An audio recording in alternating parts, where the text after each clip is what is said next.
Morning students. So మన last క్లాస్లో ఘన పదార్థాల యాంత్రిక ధర్మాలకు సంబంధించినటువంటి కొన్ని ప్రాబ్లమ్స్ నేర్చుకోవడం జరిగింది. సో ఈ రోజు కూడా దానికి సంబంధించినటువంటి కొన్ని ప్రాబ్లమ్స్ నేర్చుకుందాం. ఓకేనా?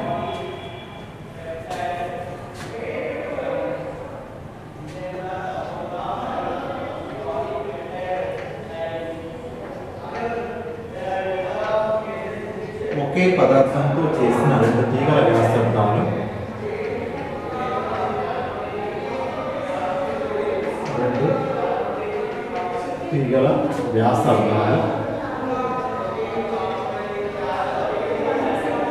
వ్యాసార్థాల పొడవుల నిష్పత్తులు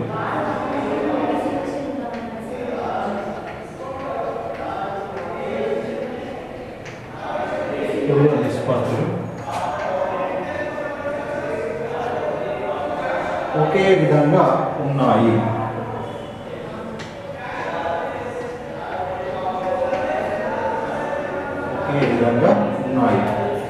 ఆ నిష్పత్తి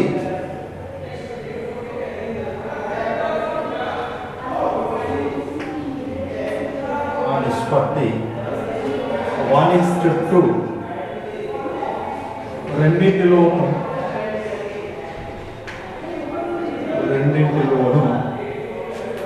వచ్చిన ధైర్య వృద్ధి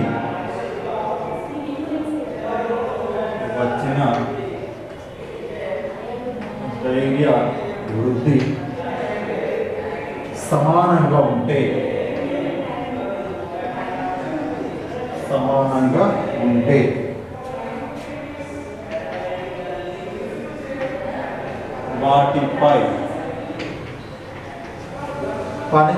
వాటిపై వేసిన వారాల నిష్పత్తి ఎంత?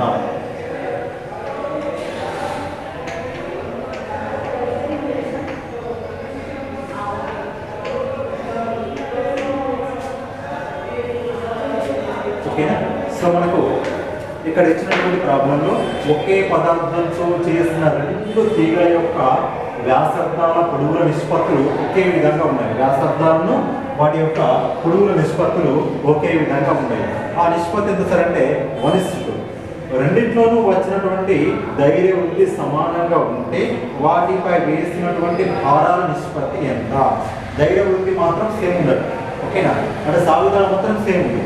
అంటే భారాల నిష్పత్తి ఎంత అనేది అనుకోవాలి. సో మనకి ఇచ్చినటువంటి ఈ సందర్భంలో లెక్కలో రెండింటి యొక్క పొడవు అంటే L1/L2 = 1/2 ఇవ్వడం జరిగింది. అలాగే వాటి యొక్క వ్యాసార్థాల నిష్పత్తి R1/R2 = 1/2 ఇవ్వడం జరిగింది. ఓకేనా? అంటే మనకు ధైర్య వృద్ధి సమానంగా ఉంటున్నాడు. అంటే Δl1 = Δl2 సమానంగా ఉంటుంది. అయితే వాటిపై వేసినటువంటి భారాల నిష్పత్తి ఎంత? భారం అంటే ఏంటి సార్ అంటే దానిపైన పనిచేసినటువంటి బలాల యొక్క నిష్పత్తి ఎంత అన్నది ఇక్కడ అనుకోవాలి. సో మనకు ఎంగు గుణకం ప్రకారం ఎంగు గుణకం ఎందుకు చూపిస్తాం? y అనేటువంటి అక్షరంతో చూపిస్తాం. ఎంగు గుణకం y = F/A Δl/L రాసుకుంటున్నాం. అంతే కదా? So F/A L/Δl రాసుకుంటున్నాం. ఓకేనా? సో ఇక్కడ మనకి ఈ సందర్భంలో ఒకవేళ F1/F2 అంటే πr² రాసుకుంటుంది. a plus రాసుకుంటుందా? πr². అంటే సో y FL/πr² Δl రాసుకుంటున్నాం. ఓకేనా? సో వీటిని క్రాస్ మల్టిప్లై చేసినట్లయితే y πr² Δl = Fl. So F కావాలి కదా? సో F ఈ L తీసుకపోయినా పొందాం. ఇక్కడ గురిస్తుంది, ఇక్కడ వస్తే అనేది భాగిస్తుంది. సో y πr² Δl తీసుకున్నాం. ఓకేనా?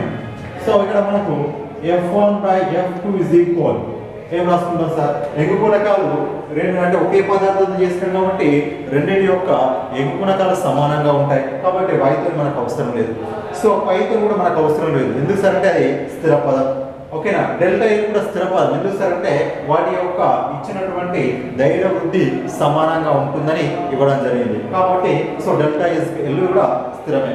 ఇక రిమైనింగ్ ఉన్నాయి ఆర్ ఉంది, ఎల్ ఉంది. ఓకేనా, అంటే f1/f2 తీసుకుంటే r1/r2 హోల్ స్క్వేర్ అవుతుంది ఇంటూ L2/L1 అవుతుంది. సరే అది తిరిగి కదా అయిపోయినట్లయితే L2/L1 రెండు తీసుకున్నట్లయితే సో ఇక్కడ మనకు f1/f2 is equal r1/r2 r1/r2 ఎంత 1/2 ఉంది. సో 1/2 హోల్ స్క్వేర్ L2/L ఎంత 2/1. ఓకేనా, ఒక 2 క్యాన్సిల్ అయింది అనుకుందాం, ఇంకేం మిగులుతుంది ఇక్కడ 2 మిగులుతుంది. అంటే f1 east f2 is equal 1:2. అంటే వాటిపై అప్లై చేసినటువంటి బలం భారాల యొక్క నిష్పత్తి ఎంత సార్ అంటే 1:2 నిష్పత్తిలో ఉంటుందట. ఓకేనా,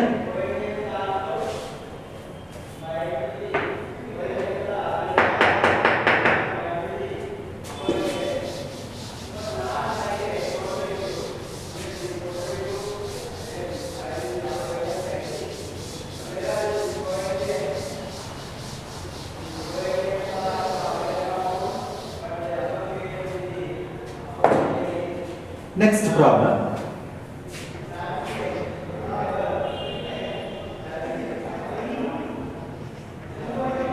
వేరు వేరు పదార్థాలతో చేసిన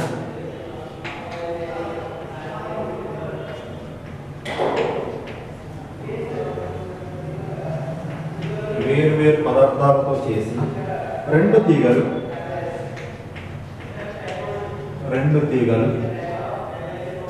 ఒకే పొడవు మధ్య ఛేదాన్ని కలిగి ఉన్నాయి. ఒకే పొడవు మధ్య ఛేదాన్ని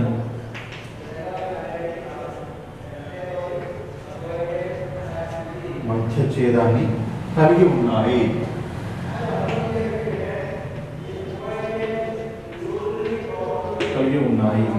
వీటిపై సమాన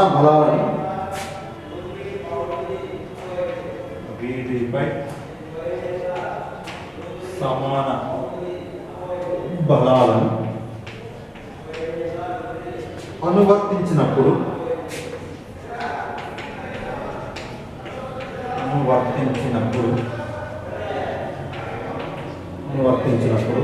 రెండింటి పొడుగుల పెరుగుదల నిష్పత్తి ఎంత? రెండింటి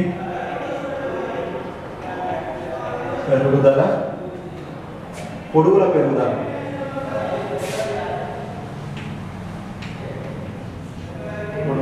పెరుగుదల నిష్పత్తి ఎంత?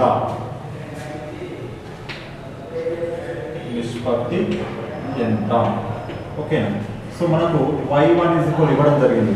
So y1 0.9 into 10⁻11 so Newton meter square. y2 3.6 into 10⁻11 so newton metre square ఇవ్వడం జరిగింది. ఓకేనా, ఇక్కడ మనకు రెండు అంటే వేరు వేరు పదార్థాలతో చేసినటువంటి రెండు తీగలు ఒకే పొడవు కలిగి ఉన్నాయి, మధ్య ఛేదాన్ని కలిగి ఉన్నాయి, మధ్య ఛేద వైశాల్యం కూడా ఒకే విధంగా ఉన్నాయి. వీటిపై సమాన బలాలను అనువర్తించినప్పుడు సమానమైనటువంటి బలాలను అప్లై చేసినట్లయితే రెండింటి పెరుగుదల పొడవుల నిష్పత్తి ఎంత?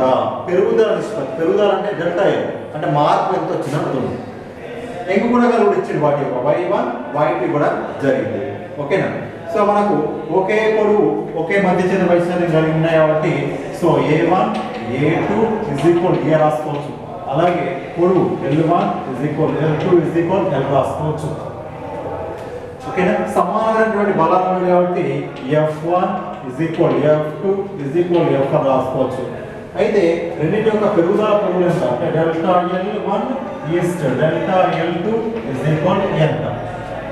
ఓకేనా, సో అన్ని కూడా ఆల్రెడీ మనకు ఇచ్చింది y1 అండ్ y2 ఇవ్వడం జరిగింది.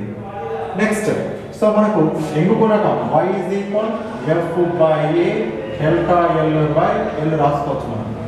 సో f/a L/L రాసుకోవచ్చు కదా, L/L. ఇక్కడ మనకి కావాలి ΔL కావాలి అంటే so y f L a ΔL.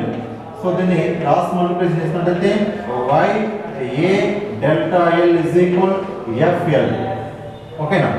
So delta L is equal F L by Y A, F L by Y A. So F అనేది same and L same, A same. ఈ యొక్క ఎన్ను గుణకమే బైలో ఉంది, హారంలో ఉంది. కాబట్టి ఒక delta L1 by delta L2 తీసుకున్నట్టయితే ఇదైతే పై పోతే y2 బై y1 అవుతుంది. ఎందుకు సార్ అంటే 1 by y1 by 1 by y2. So y2 by y1 రాసుకోవచ్చు. సో y2 అంటే ఎంత ఉంది ఇక్కడ? So 3.6 into 10⁻11 by y1 is equal ఎంత ఉంది? So 0.9 into 10⁻11. రెండు క్యాన్సల్, పాయింట్ క్యాన్సల్. సో 9 4 జా 36 అంటే so delta L1 east delta L2 is equal 4:1 నిష్పత్తిలో దాని యొక్క సాగుదల ఉంది అట. ఓకేనా. పొడుగులో సాగుదల ఎంత వచ్చింది మనకు ఆన్సర్? 4:1.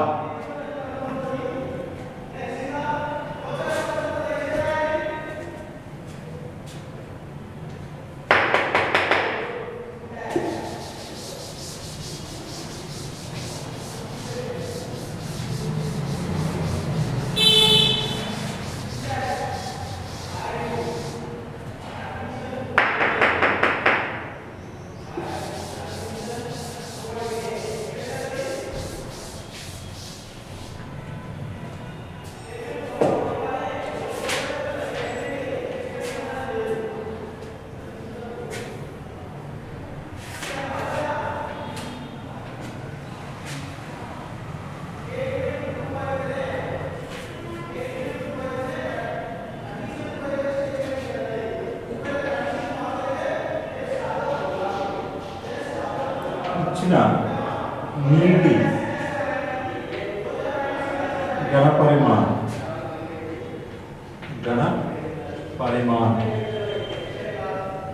ఓకేనా. ఘన పరిమాణాన్ని 2% తగ్గించడానికి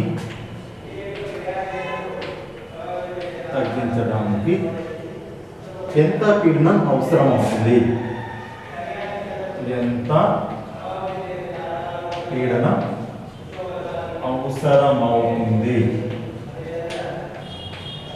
ఓకేనా. నీటి ఆయత గుణకం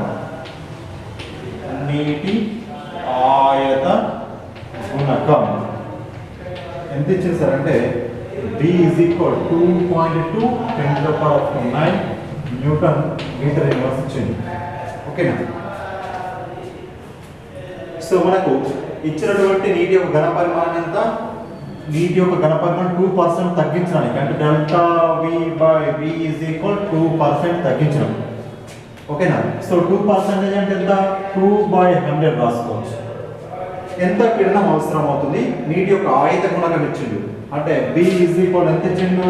2.2 10⁻9 న్యూటన్ మీటర్ -2 ఇచ్చింది. సో దీని యొక్క ఏం కనుక్కోమన్నాడు? ఎంత పీడనం is equal P is equal so B into delta V by V we can write. Okay, so B is equal so PV by delta V actual equation. Okay, got it. So ayata gunaka P is equal P into V by delta V. So P is equal B into delta V by V we can write. So B అంటే ఎంత వచ్చింది? 2.2 10⁻9 into V is equal ఎంత? 2/100. ఓకేనా. ఇక్కడ రెండు సున్నాలకు ఒక రెండు సున్నాలు తీసేసాం అనుకుందాం. ఇంకేంటి ఉంటాయి? 7 zeros ఉంటాయి. ఓకేనా.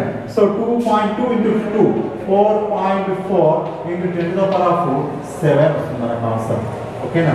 అంటే పీడనం ఎంత వేస్తున్నాం? 4.4 10⁻7 పాస్కల్.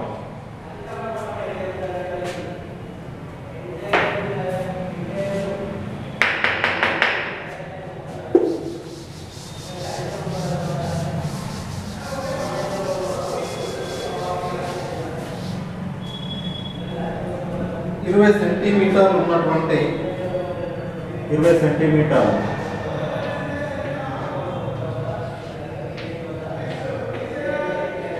పొడవున్న ఉక్కు తీగలు పొడవు ఉన్న ఉక్కు తీగలు సాగదీసి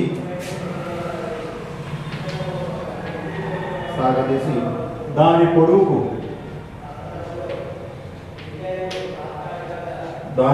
పొడవును 0.2 సెంటీమీటర్లు పెంచాలి.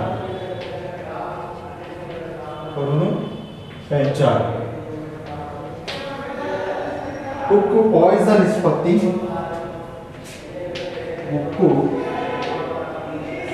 పాయిజన్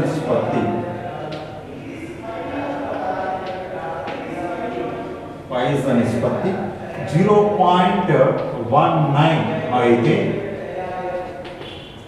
తీగలో వచ్చే వికృతి ఎంత?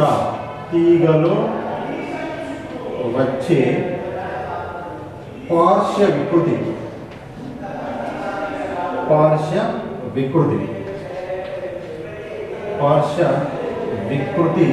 ఎంత?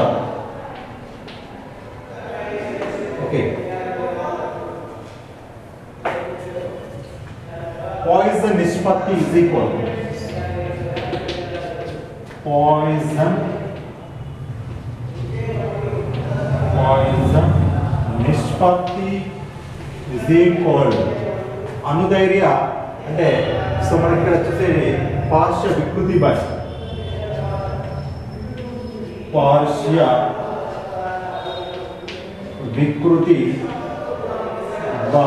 అనుధైర్య వికృతి.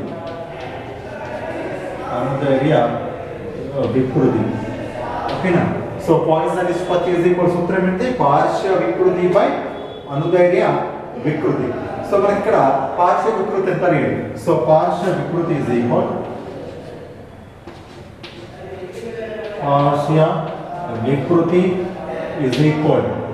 పాయిజన్ నిష్పత్తి దేనితో చూపిస్తుంది అంటే సిగ్మాతో చూపిస్తాం ఇంటూ అనుధైర్య వికృతి.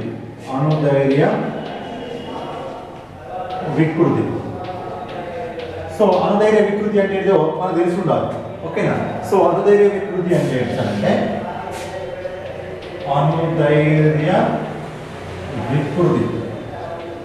ఓకేనా? So change in the length by original length అంటే మార్పు బై తొలి మార్పు అంటే డెల్టా ఎల్ బై ఎల్ రాసుకుంటాం కదా మనం. ఓకేనా? సో ఇక్కడ మనకి ఇచ్చినవి ఉంటాయి 0.2 సెంటీమీటర్లు పెంచారట. ఓకేనా? తీయరు అంటే దాని యొక్క పొడవు ఎంత? L is equal 0.2 centimetre. 0.2 into 10⁻⁻1 metre రాసుకోవచ్చు. ఎందుకు సార్ అంటే 0.2 సెంటీమీటర్ అంటే సార్ అంటే మీటర్లో కన్వర్ట్ చేసినట్టయితే 10⁻⁻2. కానీ ఇక్కడ పాయింట్ ఇటు వచ్చిందనుకో -2లోకి 1 పోతుంది కాబట్టి ఇక్కడ 10⁻⁻1 రాసుకుంటాం. అలాగే సో దీనిలో దాని యొక్క పొడవు ఎంత వచ్చింది? L is equal 20 centimetres. సాగదీసినటువంటి పొడవు ఇది. సో పొడవు is equal 20 సెంటీమీటర్స్. దీన్ని కూడా మార్చుకుంటున్నాం అంటే 20 × 10⁻⁻2 అంటే 2 × 10⁻⁻3 అవుతుంది. ఓకేనా? ఒక 0 పెరుగుతుందండి మీటర్స్ ఇచ్చినట్టు. ఓకేనా? సిగ్మా is equal ఎంత ఇచ్చాడు? 0.19 ఇచ్చింది. సో ఇప్పుడు డెల్టా is equal ఎంత ఉంది? Delta L is equal 2 × 10⁻⁻1. L is equal ఎంత? 2 × 10⁻⁻3. Okay, got it. Delta L is equal 0. సాగదీసిన సెంటీమీటర్ పొడవును ఒక్కది కానీ సాగదీసి దాని పొడవును 0.2 సెంటీమీటర్ పెంచాలి. So 0.2 × 10⁻⁻1 by 2 × 10⁻⁻3. Okay, so 2 cancel. So 10⁻⁻1 × 10⁻⁻3 plus 3. Okay, so 10⁻⁻2 we can write. So that is equal 1/100. Okay, delta L is equal సాగదీసి దాని పొడవును 0.2 పెంచాలి. సో డెల్టా L అంటే దట్ ఈస్ ఇక్కడ మీరు తీసుకుంటే 10⁻⁻3 10⁻⁻1. సో 10⁻⁻3 ఇక్కడ 10⁻+1. ఓకేనా? సో మనకి ఇక్కడ పార్శ్వ వికృతి is equal సిగ్మా పాయిజన్ నిష్పత్తి ఎంత? 0.19. సో అనుధైర్య వికృతి ఎంత వచ్చింది? 100.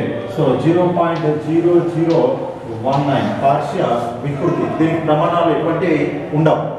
ఓకేనా? సో మనకు అంటే ఘన పదార్థాల యాంత్రిక సంబంధించినటువంటి చాలా ప్రాబ్లమ్స్ చెప్పాను. సో మనకు నెక్స్ట్ క్లాస్లో ఒక కొత్త చాప్టర్, ఒక కొత్త అధ్యాయం గురించి నేర్చుకుందాం. ఓకేనా? So thank you students.